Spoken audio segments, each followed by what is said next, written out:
നമസ്കാരം. God's own country എന്നാണ് നമ്മുടെ കേരളത്തെ വിശേഷിപ്പിക്കുന്നത്. എന്നാൽ ഇപ്പോൾ കേരളത്തിന് ചേരുന്ന വിശേഷണം dogs own country, devils own country, criminals own country എന്നൊക്കെയാണ്.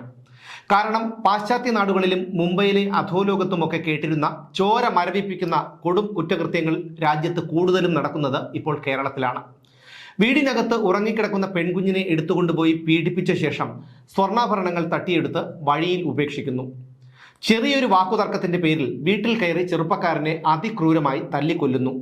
അച്ഛനും അമ്മയും മകളും ചേർന്ന് കുട്ടിയെ തട്ടിക്കൊണ്ടുപോകുന്നു. പൊതുനിരത്തിൽ കെട്ടിയിട്ട് വളഞ്ഞിട്ട് തല്ലിക്കൊല്ലുന്നു ആൾക്കാരെ. എന്തൊക്കെയാണ് ഇവിടെ നടക്കുന്നത്? ഇത്രയും കുറ്റകൃത്യങ്ങൾ സംസ്ഥാനത്ത് നടക്കുമ്പോൾ ഇതിൽ പ്രതികളാകുന്നവരെ എന്തു ചെയ്യും? ജയിലിൽ പാർപ്പിക്കും. എന്നാൽ കേരളത്തിൽ ഓരോ നിമിഷവും വർദ്ധിച്ചു വരുന്ന കുറ്റകൃത്യങ്ങളിൽ പ്രതികളെയെല്ലാം പാർപ്പിക്കാനുള്ള ശേഷി കേരളത്തിലെ ജയിലുകൾക്കുണ്ടോ? എന്തായാലും മധ്യമേഖലയിലെ ജയിലുകൾ തടവുകാരെ കൊണ്ട് നിറഞ്ഞിരിക്കുകയാണ്.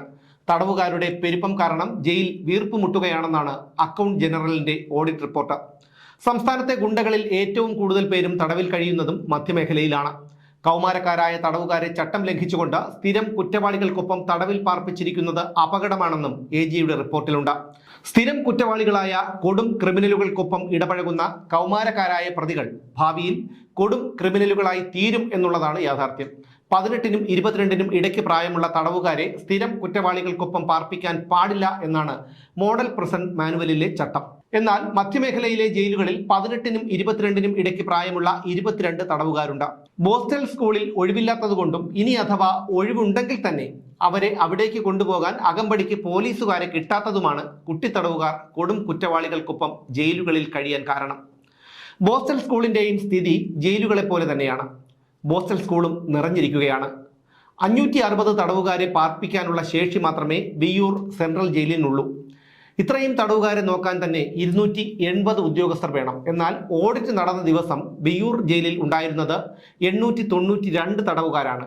ജയിൽ ഉദ്യോഗസ്ഥരാകട്ടെ വെറും 92 പേരും. എന്നാൽ വിയ്യൂരിലെ അതിസുരക്ഷാ ജയിലിൽ 535 തടവുകാരെ പാർപ്പിക്കാനുള്ള ശേഷിയുണ്ട്. പക്ഷേ ഇവിടെയുള്ളത് 208 പേർ മാത്രവും. 268 ഉദ്യോഗസ്ഥർ വേണ്ടിടത്ത് ആകെയുള്ളത് 34 പേരാണ്. ഈ ഉദ്യോഗസ്ഥരുടെ കുറവ് കാരണമാണ് വിയ്യൂർ അതിസുരക്ഷാ ജയിലിൽ കൂടുതൽ തടവുകാരെ പാർപ്പിക്കാത്തത്. വിയ്യൂർ സെൻട്രൽ ജയിലിൽ 67%, വിയ്യൂർ അതീവ സുരക്ഷാ ജയിലിൽ 87%, തൃശൂർ ജില്ലാ ജയിലിൽ 83%, എറണാകുളം ജില്ലാ ജയിലിൽ 26%, ഇടുക്കി ജില്ലാ ജയിലിൽ 87%, കോട്ടയം ജില്ലാ ജയിലിൽ 46% ഉദ്യോഗസ്ഥരുടെ കുറവുണ്ട്. മധ്യമേഖലയിലുള്ളത് 19 ജയിലുകളാണ്. ഉദ്യോഗസ്ഥരുടെ കുറവും തടവുകാരുടെ പെരുപ്പവും ജയിൽ ആസ്ഥാനത്ത് പലതവണ അറിയിച്ചിട്ടും യാതൊരു നടപടിയും ഉണ്ടായിട്ടില്ലെന്നും AGയുടെ റിപ്പോർട്ടിൽ പറയുന്നു. ഈ അവസ്ഥ എത്ര ഭീകരമാണെന്ന് നോക്കുക. ഇട്ടാവട്ടം പോലൊരു കൊച്ചു സംസ്ഥാനം. ആ സംസ്ഥാനത്തിലെ ജയിലുകളുടെ അവസ്ഥയാണിത്.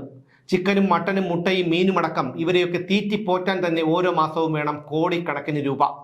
സംസ്ഥാനത്തെ ആഭ്യന്തര വകുപ്പ് വൻ പരാജയത്തിലാണ്. പോലീസുകാരുടെ ജീവന് പോലും സുരക്ഷയില്ല കേരളത്തിൽ.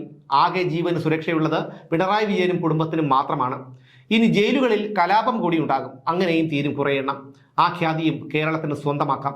കേരളത്തിലെ ജനങ്ങൾ തന്നെ ചിന്തിക്കണം, എന്നു മുതലാണ് നമ്മുടെ കേരളം ഇത്തരത്തിൽ ഒരു അഴിഞ്ഞാട്ട കേന്ദ്രമായി മാറിയത് എന്ന്. ഇന്ന് കേരളത്തിൽ ഒരാളുടെ ജീവന് പോലും സുരക്ഷയില്ല. ഇനി എങ്ങനെ, എന്തുറപ്പിൽ ഈ നാട്ടിൽ ജീവിക്കും? ജനങ്ങൾ തന്നെ ചിന്തിക്കട്ടെ, അല്ലാതെ എന്തു പറയാൻ.